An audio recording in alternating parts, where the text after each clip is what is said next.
Coming up, the House on Healthcare. The House of Representatives passes its version of the healthcare reform bill.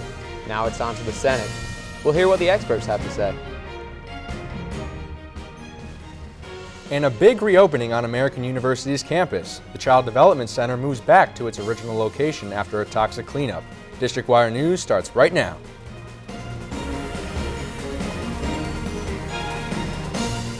Good evening, I'm Tom Hayna. And I'm Tom Anderson.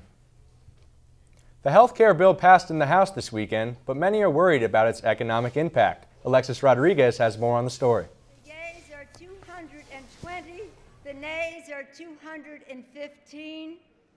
The bill is passed.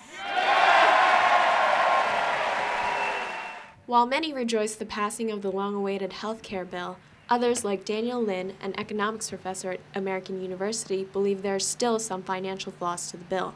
It seems that what they're doing right now with the details of the bill I've seen so far is that they're trying to get more people to go into the healthcare system so that more people are covered, and in exchange for getting all these extra customers, the insurance companies have to admit anyone who comes forward regardless of the pre-existing conditions. So the healthcare companies stand to lose money by taking in a lot of sicker people. But there's an even bigger problem. If you are able to get health insurance without delay, regardless of how sick you are, but the mandates that require you to have health insurance are very weak, I just see stronger incentives for people just to simply wait until they get sick and then buy health insurance, and the health insurance companies have to take them on. I think that actually worsens the problem that we currently have with health care, which is we have a lot of people who do not get health insurance until they get very, very sick, and then health care gets very expensive once that happens. It's still uncertain when the bill will be given to the Senate, but with only 60 Democratic seats in the Senate, Obama has no room for error. 60 votes out of 100 is all it takes for the bill to become law. For District Wire News, I'm Alexis Rodriguez. The swine flu shortage is proving to be a political test for the president. So far, over 23.2 million doses of the vaccine have become available, but it may not have been enough. There are now shortages of the vaccine because of delays in the vaccination manufacturing process. As a result, many clinics are only offering the seasonal flu vaccine and not the H1N1. As for American University, last week, 17 students and 8 faculty reported flu-like symptoms. College students played an enormous role just 1 year ago in the presidential election, but there wasn't the same buzz for this year's elections on college campuses. A majority of students didn't get absentee ballots and vote. E-Deans, the better choice for governor. I'm Chris Christie. Want to change Trenton? Let's start by changing governors. You're from New Jersey.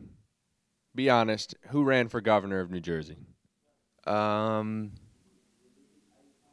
have no idea. Maybe the first name starts with a G.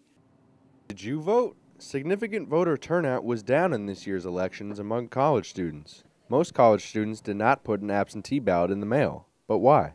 I would say school kind of is first priority right now. Semester has been way crazier with work actually than last, so I didn't have time to send away for a ballot. I feel bad for it. Too much work, I guess. Sometimes it can be a little bit of an effort trying to fill out this paperwork or get that ballot so you can vote when you got papers, essays, midterms. I did not get an absentee ballot, so I didn't vote. I think it's just a matter of people are too lazy for the governor's race. It is my great personal honor to present the 44th President of these United States. I think with Obama being elected and the presidential elections taking place just under a year ago, there's a lot of excitement for that. You know, college students got involved. It was kind of the cool thing to do. Well, that was my first election where I could vote, and so I thought it was really important. Obviously, everybody thought it was such an important election. I did vote in the presidential election. It was the first time I was eligible to vote in the presidential election, so it was very much a rite of passage. Just the overall coverage of the 2008 election was so wide-based, and everyone made such a big deal about it. It was almost like if you don't vote in this election, you are not really doing your duty. But students really didn't feel it was their duty this time. I talked with about 50 students on American's campus this week, and only 7 got absentee ballots. We'll see if college students get more involved in next year's election. Unemployment rate is at its highest since 1983. Despite signs of growth, employers continue to trim jobs, raising the employment rate to 10.2% in October. Economists forecasted a rate of 9.9% during last month, but losses of 190,000 jobs caused a much larger jump than expected. This month's unemployment rate marks the 22nd month of increase since the start of the recession. President Obama ordered all flags lowered on Friday due to the shooting in Fort Hood, Texas. He ordered the flags to stay at half-staff until Veterans Day on Thursday. The alleged shooter in the massacre is Major Nidal Malik Hassan. He was a psychiatrist who worked in a hospital in Fort Hood. Hassan is blamed for the deaths of 12 soldiers and for wounding 30 people. The Obamas will be attending the memorial service in Fort Hood tomorrow at 1 p.m. The man behind the October 2002 D.C. sniper attacks will be executed tomorrow in Virginia. 48-year-old John Allen Muhammad is set to die by lethal injection. Muhammad and his accomplices went on a killing rampage in D.C., Maryland, and Virginia, and they are responsible for killing 10 people, including Dean Harold Myers, who was a civil engineer with a Purple Heart from the Vietnam War. Today, people from all over are gathering in Berlin to celebrate the 20th anniversary of the fall of the Berlin Wall. The party is set to begin at 7 p.m. and will exhibit the topple of about 1,000 giant dominoes along the former path of the wall. The dominoes, each 2.5 meters high, have been illustrated by students and artists from all over the world. The topple will signify the chain reaction that the fall of the wall sparked off in Europe and the world. As the last domino falls, a fireworks display will begin. World leaders including Hillary Clinton and French President Nicolas Sarkozy will speak at the event.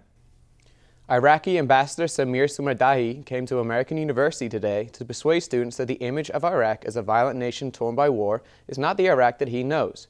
Speaking in front of a large audience made mostly of students, the ambassador spoke of Iraq's history and how it has affected Iraq's culture today. He also noted that although war has dominated the Iraqi name for quite some time, the country is much more than just a battlefield. Iraq is much more complex, much more old, and much more rich, and much more civilized. Students took note of Sumerdahi's speech, many coming as part of their class on Middle Eastern culture. Samir Sumerdahi became Iraq's first ambassador to the United States in 16 years, back in April 2006. Today he works in Washington, D.C. and has done for the past 3 years. Kids at American University's Child Development Center have a new place to play. The center is reopening its new playground after months of construction. Matt Colling has more on the story. Toward the south side of American University's campus, a child development center and playground remains locked and unused. Discoveries of high levels of arsenic in the soil forced the center to relocate across campus to Leonard Hall years ago. Lawrence McCarthy, lead teacher at the Child Development Center, says the arsenic levels were discovered during environmental testing by the Army Corps of Engineers. The investigations took place due to the U.S. Army operations in northwest Washington, D.C. during World War I. The Army Corps teamed with the Environmental Protection Agency in continuing the investigation throughout the Spring Valley area. Got 30 inches of topsoil, restored, replaced it with new topsoil, and rehabilitated the playground area. McCarthy says there is no set date for the children to move back to Southside, but that he remains hopeful it will happen within the next 2 months. Matt Colling, District Wire News, Washington. Adults aren't the only ones stressed out in these tough times. A study released by the American Psychological Association found that a third of the 1,200 children in their survey reported feeling more stressed than they had a year ago. The children tested are between the ages of 8 and 17, are nearly half are worried about school. 30% are worried about family finances, and 29% of teens report worrying about what comes after high school, like getting into a good college or finding work.